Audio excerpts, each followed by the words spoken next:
And hello, everybody. Welcome to the Stay Faithful podcast. I am your host, Ty Alston, and joining me today is Briana McDonald, digital media coordinator for the San Francisco 49ers. How you doing today, Briana? Good. Hello. I'm so honored to be on your podcast. I'm sure this is going to be a lot of fun. Well, I am honored to have you. Thanks for coming on, and hopefully we will have a lot of fun. I hope so. I plan on having fun. So, first of all, happy Thanksgiving to you. It is Thanksgiving Day. Are you with the family or are you traveling with the team? Because we play tonight.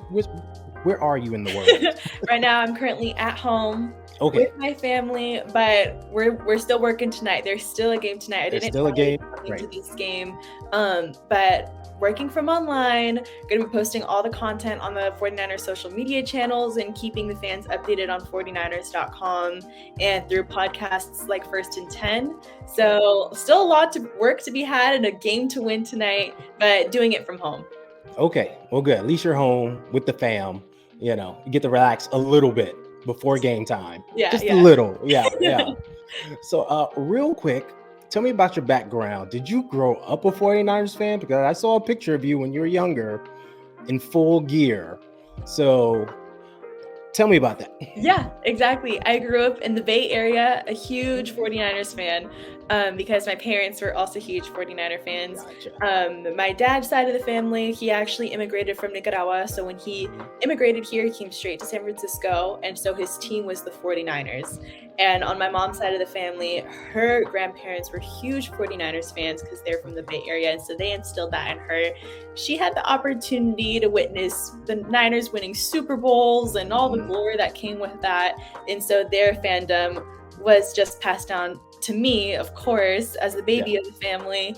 And I grew up a huge 49ers fan, going to Candlestick Park every Sunday, cheering my little head off as a little girl. I was so fascinated with the sport of football, and I loved the Niners. And that love of going to the games and watching the games and being a part of the football environment, it sparked this fire in me that this is what I wanted to do with my life. Okay. And so, grew up a huge Niner fan. Okay, so it's basically in your blood. You had no choice. I had no choice. But it's in the DNA. Definitely. Yeah. So growing up a fan, and I'm sure that was amazing. You already talked about going to Candlestick, which used to rock back in those days, So now you're working for the team. So this had to be a dream of yours, right? Definitely. Working for the team you grew up rooting for. I don't know how as a fan I figured out a way to get paid for being a fan. I think I'm just a professional fan, but that's how it worked out. And I'm really grateful that was the case, because studying journalism and going to school for broadcast journalism and sports administration, they teach you to not be a fan, to be unbiased. Okay. I had high school teachers tell me, Bri, you can't be a fan of the team while you're writing an article about the team. And I don't know, when I get attached to a team, that comes out. So being able to work on the team side and in marketing, I'm able to cheer on the team, which is what I love to do in my work. Right. See, I was going to ask you about that because I interviewed Matt Mayoko and I spoke to him about that. I let him know there's a lot of fans out there that would love to cover the 49ers one day. I said, what would you suggest to them? And he said, don't. Because it's hard to separate. And sometimes, when you have to put on your journalism hat and be straightforward and critique, it may rub people the wrong way. Yeah. So it's hard for some people to make the transition. You seem to be doing it seamlessly. Yeah, I think there would be a little asterisk I would put on Matt's answer. And if you want to cover the team for an organization, for a newspaper, for a TV broadcast, you can't necessarily be a fan because you have to be unbiased in your reporting. However, I think I found a loophole working for the team side. Working for the team side. So we're covering the team as a beat reporter versus covering the team working from the team. You can't necessarily critique too hard your team. You can give points. This is an area of focus for our team going into next week. But we're always looking at the glass half full. We're always supporting and cheering on our team, because when you work on the team side, you're essentially marketing. When I'm under my title, it's under marketing. And so the articles I publish on 49ers.com and all the posts we put on the 49ers social channels, they're all showing the bright sides of the team. We would never knock down our team. So yeah, there's a little loophole. I think if you're a Niners fan, or if you're a fan of a sports team and you want to work in the industry without letting go of the fandom, try finding a way to work on the team side of things, because then you get to cheer on the team you're working for. There you go. Yeah. There you go, folks. You heard it directly from Briana. She found the loophole. You can cheer and work your magic and get paid all at the same time. Boom. Done. Exactly. All right. I wanted to ask you about your timeline with working for the teams. I feel like you've been around forever. Like with 49ers.com, then it was like, remember when the media portion started, it used to be like 49ers TV and stuff like that. And I saw you doing interviews then. So when did you start? Was it right after college or before then? Tell me about it. Yeah, I'll give you a little timeline. So I went to school at the University of Miami. Shout out to the U. Shout out to the U, my Canes family. So I went to college at University of Miami. However, you can't let go of your fandom for the Bay Area and the 49ers. I was always a huge supporter. And so I had this assignment in one of my classes, and to graduate, there was an assignment we had to do where we had to interview someone who was working in the industry that we looked up to. Okay. Being a Niners fan, I looked up to Kiana Martin. If you're a Niners fan, you know who Kiana is. And if you don't know, dive into 49ers.com and their YouTube channel and see some of her work, because she is just amazing at what she does. She's not with the team anymore. No. But when she was working for the team, I really looked up to her as a woman in sports, and then also just being a huge Niner fan. So I reached out to her, and she was able to spend some time with me just like this on an online call, and I learned about her journey and how she got to her position for an assignment I was doing for a school project, essentially. Okay. And so in that conversation, I was like, hey, if you ever are looking for interns or anyone to help work on the team side, I would love to. Here's my information. Like, I'm available. I'm a student looking for work, because you're kind of in that hustle mode as a student. And so she posted on her Instagram story one day, like, hey, I'm looking for interns. Please send your writing samples or your resume. And so I was in those DMs sending her my writing samples and my resume. And I interviewed as a college student with the team, and they offered me a freelance position. So I was working remotely. I was in Miami writing articles online, probably like 2 to 3 articles a week, covering on game days also, and sending my online work over virtually to them and helping them publish on site. So that was how I first got started. And then as soon as I graduated, that was about a season in, and that was in 2021. It's a big season. And then graduated college and moved back home to the Bay Area. And I was like, hey, can I stay along for the long term? I'm back home. I'm here. I'm back home. I'm graduated. I have my degree now. And so my freelance position turned into a full-time position, where I'm now the digital media coordinator for the team. And I do a lot more than just writing articles now. I'm doing podcasts. I'm in the locker room doing those fun TikTok videos you see, YouTube videos, and it's kind of evolved, and it keeps evolving every season. It keeps growing. So that's a little bit about my background. I started 2021. This is my 3rd season now with the team. Okay, that's awesome. That's awesome. I feel like you've been around longer. Like I said, I told you when I met you, I'm a huge fan since birth. I've been a part of the Niners family. Yeah, there you go.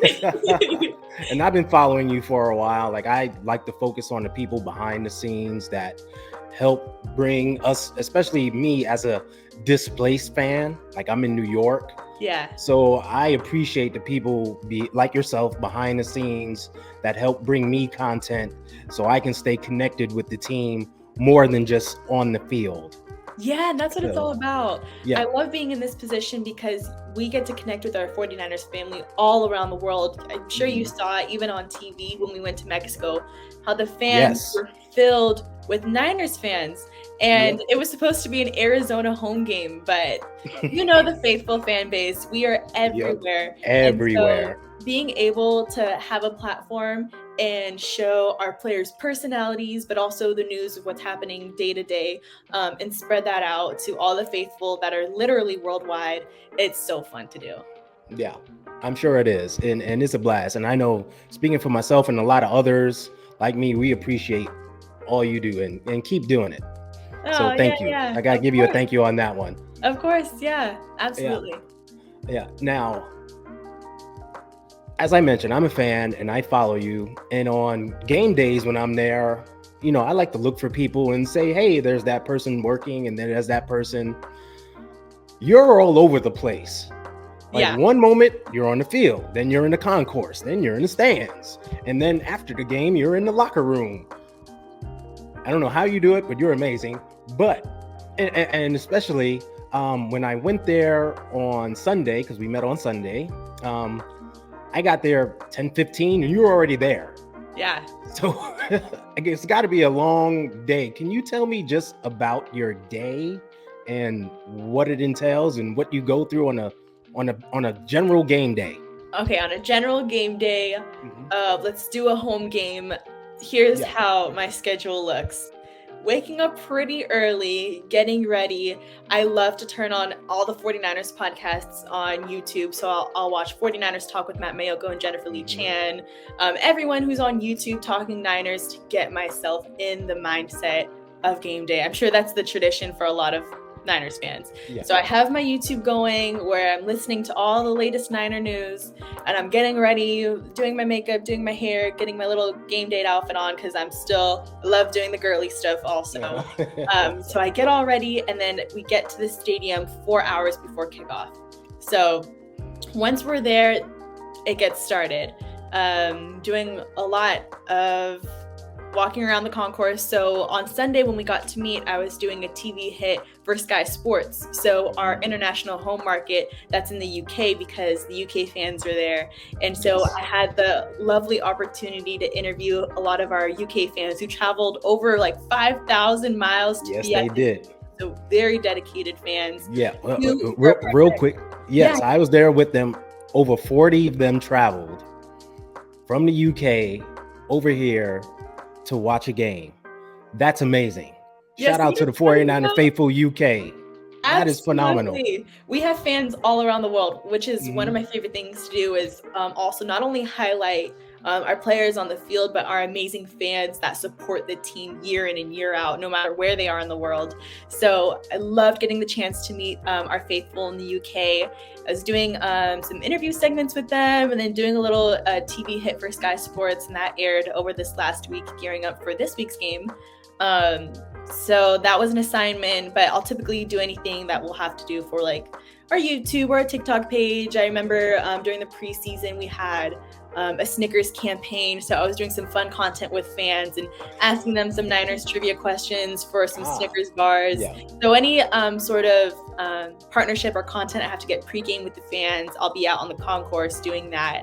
And then as soon as it's inching closer to kickoff, I run up to the press box and I have my little seat there.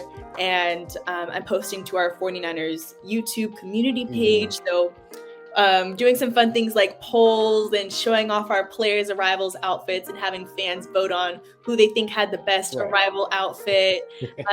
Posting things like our arrivals YouTube videos where you see the guys walking in with their cool outfits, posting that online. Posting game day graphics, and then as the game goes on, covering the game. So this is what happened the first, second half, at halftime, the images from the game, here are highlights to watch, and just making sure that the fans are connected, and while the game is happening, that they have a space to go to enjoy fandom. Because a lot of what I learned too in the UK with the fan base there is while the games are happening, they have an unconventional game day experience because it's probably 1 a.m. for them. They're alone in their living room and they have to stay quiet, versus we have the privilege of screaming our heads off every time the Niners score a touchdown. And so because they don't have the opportunity to do that in their home, they can go online and they can cheer with their fan base online. There's a community welcome for them.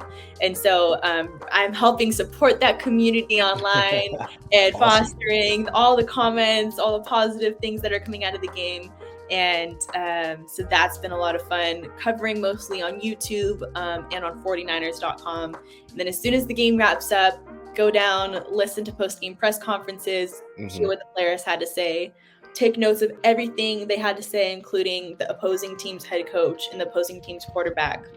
Post an article on 49ers.com on what everyone had to say after the game, and post a post-game podcast with Lindsay a lot of the time, our team reporter, but just initial reactions from the game, just so people have content to go to when they're excited about what's happening and they want to hear people talk about the game. So it's a busy day, and I'm kind of all over the stadium. So we're there 4 hours before kickoff, but then probably like 2 to 3, sometimes 4 hours after the game ends. So you're there all day, but I love what I do, so it doesn't feel like work at all. Well, that's great. So that's how you know it's not really a job. It's something you love. Definitely. So that's definitely good. I hope you're wearing sneakers on game day, because you're all over the place. Yeah, Take care of your feet. Sometimes you learn after working a few seasons. Sometimes I have like 2, maybe 3 times different pairs of shoes on me, and I'll switch from like my sneakers to my press box heels. Or if there's girls know, like if there's a pair of heels that you're really comfortable in, you could walk miles and miles around the stadium in those. So it's all about, having the comfortable shoes on you and learning when and to use which ones. Right. Switch up on occasion. Yeah. See, that's smart right there. Yeah. See, the more you know. Definitely. Well, that's a long day, and we appreciate it, because a lot of times that during the game stuff and that post-game stuff is what a lot of us gravitate to the most. Like, we just eat it up. Yeah. So to know that you're a part of that, once again, thank you. That's awesome. Keep that going. I'm gonna play a quick game. All right, let's do it. All right, let's switch it up. This is Start, Bench, Cut, the social media platform edition. Okay. All right. So your choices are Twitter, Instagram, and TikTok. Which one would you start? Which one would you bench? And which one would you just cut immediately? Okay. Let's see. I think I'm going to start TikTok, just because I'm Gen Z girl. I'm 22 years old, and I feel like that's the young generation's platform. And that's where we get to have a little bit of fun. Like, we get to play these sort of games with the guys. So I'm starting TikTok because I love the community there. And personally, I can spend hours on that platform. Everyone knows how it goes. So I'm starting TikTok.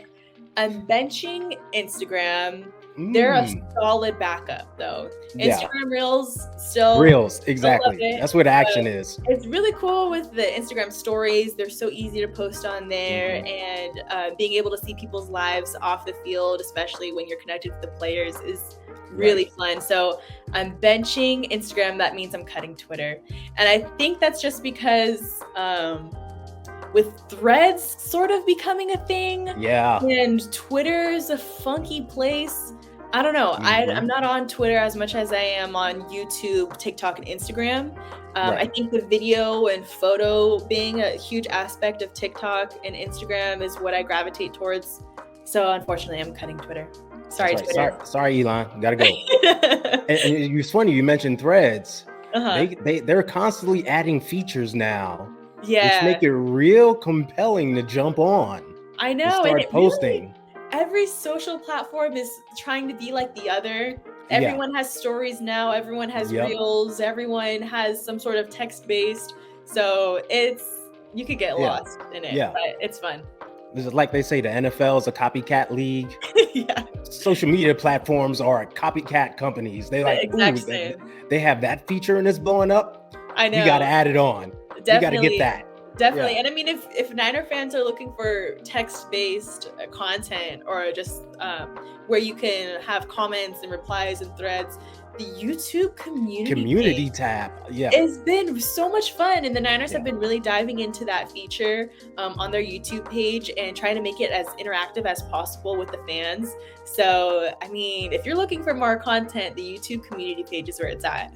Yeah, for just content creators in general, that community page has a lot of power.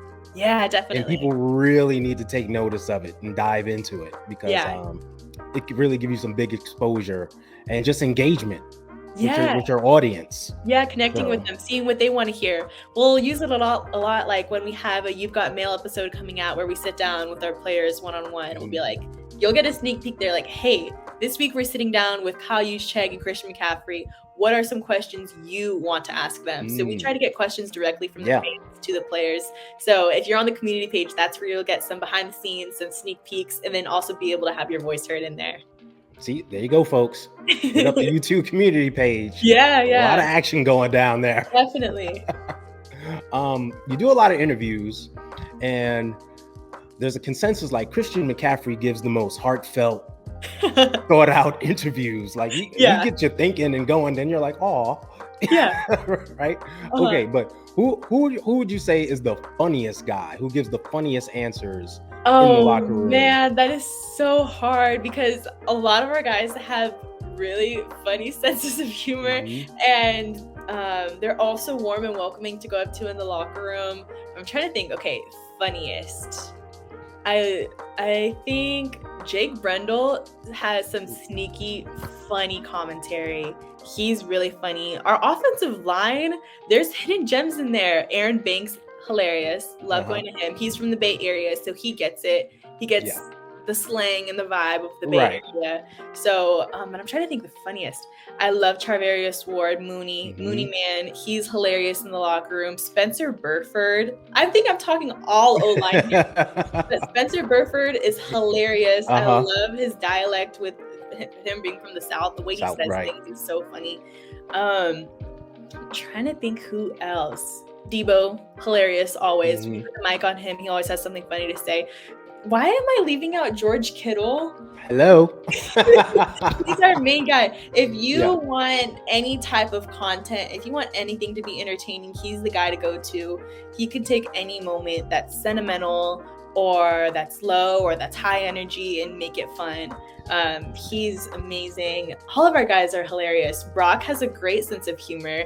I don't know if you guys saw on the 49ers YouTube and TikTok page, we did a remix of that Thanksgiving song.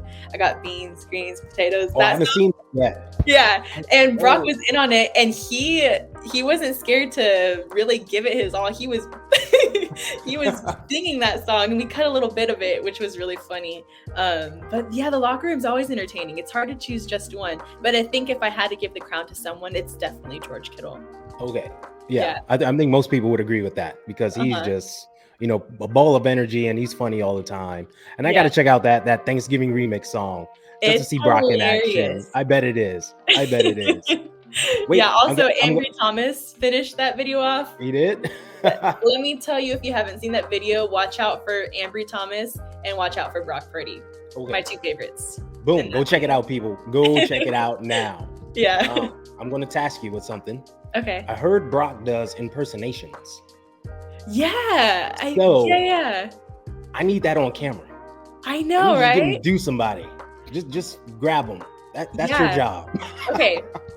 To the faithful, I promise, I think for the next couple locker room videos, next time I'm in there, once the opportunity is available, we have to do some type of impersonation.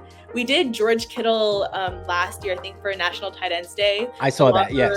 The locker room did impersonations of George. We need to do more of those for more people. Yeah. So I got you on that. Definitely. Boom. There we go, people. It's coming at you. Yeah, that's good stuff. I don't want to take up too much time, but I got something important I want to ask you. Yeah. Like I said, I'm a fan of the team, and I enjoy people in the background. And I look at people like Lindsay, Serena, and yourself as being these young women, rising stars in the industry. And of course, you are Latina. So just give me your take on being a young Latina woman blazing a new trail, bringing content and being in this media space and working for a company that embraces, being of Latin culture and have a Hispanic background? Yeah, absolutely. First and foremost, I want to say how grateful I am to be working with this organization because, like you said, I'm happy you can see it from miles away, is that they really celebrate diversity and community and within the organization, and they love putting the spotlight on those communities. And so they embrace you for your differences. That's what I've learned working on the team side. But being a Latina in the sports industry has been so rewarding because I remember when I was a little girl watching the sport and I loved it so much. And when it came to a time where I learned I wanted to work in sports, I was like, okay, I'm watching the broadcast, where do I see women working in the sport? And it was usually as a sideline reporter. I saw Erin Andrews on the sideline, and I was like, okay, if she can do it, I can do it too. So representation is so important for those impressionable young minds that are watching the game. And so when I was in that position and I saw someone who I could be in their shoes one day, that inspired me to work hard and to get to the position where I'm at now. And so to be that representation for the next generation, you don't have to be just a sideline reporter. You can be behind a camera like Serena is, creating content. You could be reporting on the team in all areas like Lindsay is. There are so many avenues where women could work in the sport. It's really endless. Growing up, I wanted to play football. That's how much I loved it. But that's awesome. You didn't see it, Even my family's like, "Are you kidding me? Like you're like a 5-year-old girl. You can do cheer." And so I did because I just wanted to be in the atmosphere of the game. Right. But so now flag football is the thing. It's in the Olympics now. And there's women, in all areas of the sport, as coaches, as coordinators, as players, hopefully one day. But in the media, behind the scenes, there's so many opportunities for women to work in the sport. And so, especially as a Latina woman, I love to share where I came from and the path that led me here, and help be a platform so the future little girls also watching the game could see themselves on TV. Because if you see that you can do it, then you believe you can do it. So representation is so important in that aspect. That's awesome. And I know you're going to do big things going forward. I mean, you're already doing big things. I mean, from podcasting to the videos to writing, you got your hands in a lot. Yeah, definitely. I know there's more to come. So thank you so much for joining me. Absolutely. I want to let you go and enjoy your Thanksgiving. This has been a blast. Maybe we could do it again in the future. Yeah, but you have my email now. You have my contact. Feel free to hit me up. It's been a pleasure. I'm so happy we got to connect and meet. And thank you for having me on the podcast. Thank you for coming. Hey, so everybody, make sure you go check out Briana. She's all over 49ers.com and all over the YouTube and social and everywhere. So check her out. Support her because she's awesome. Happy Thanksgiving, everyone. And as always, stay faithful. Stay faithful. Bye.